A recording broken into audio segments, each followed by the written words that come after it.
Hello mga ka-JRB! For today's vlog, magluluto ako ng isang recipe na inakala ko nung una mahirap gawin. Ito yung dinuguan. Sobra akong na-inspired noong bumili kami sa karinderya dito. Ang sarap ng kanilang lutong dinuguan. Kaya naman naisip ko, why not ako naman ang mag-try na magluto para sa aking pamilya. Kaya guys, samahan nyo ako na magluto ng isang simpleng recipe ng aking version para sa dinuguan. Tara, let's!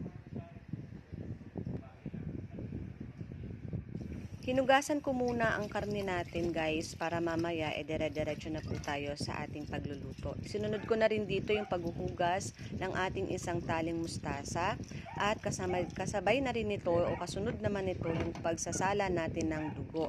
Kailangan natin siyang salain para walang namumuong mga dugo kapag ginamit na natin siya mamaya.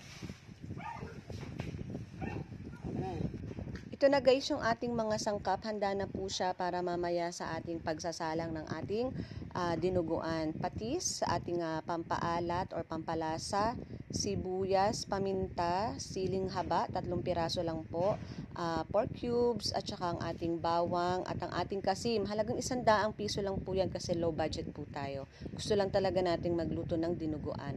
At ang ating mustasa at ang ating dugong sinala. Konting mantika lang po muna ang ating inilagay sa ating mainit na kawali para sa pagpapalangis ng ating karne. Inuna ko talagang unahin yung lutuin ng karne para maglabas pa siya ng kanyang oil para po mas tipid tayo sa paggamit ng mantika. At pagkatapos, napalabasan natin ang oil, ilagay na po natin ang ating sibuyas, gisa-gisa lang po natin siya, and then mamaya po ay ilalagay na rin po natin ang ating bawang na ginayat. So, ganan-ganan lang po muna tayo ng kaunti.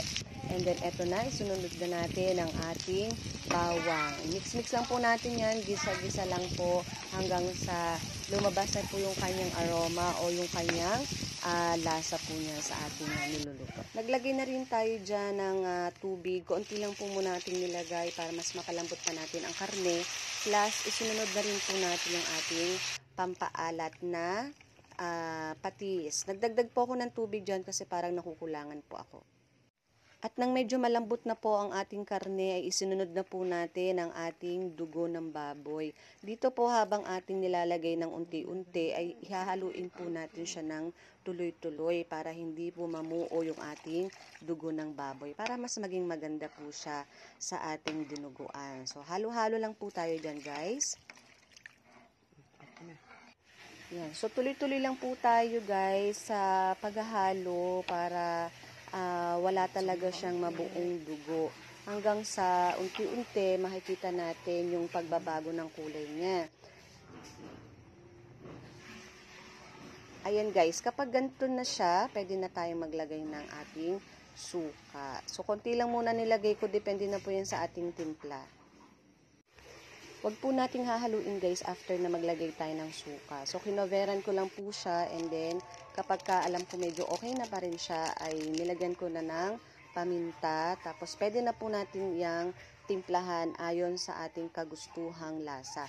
Kami po ay alalay lang talaga lagi sa timpla, hindi po kami maalat magtimpla para na rin po sa ating kalusugan.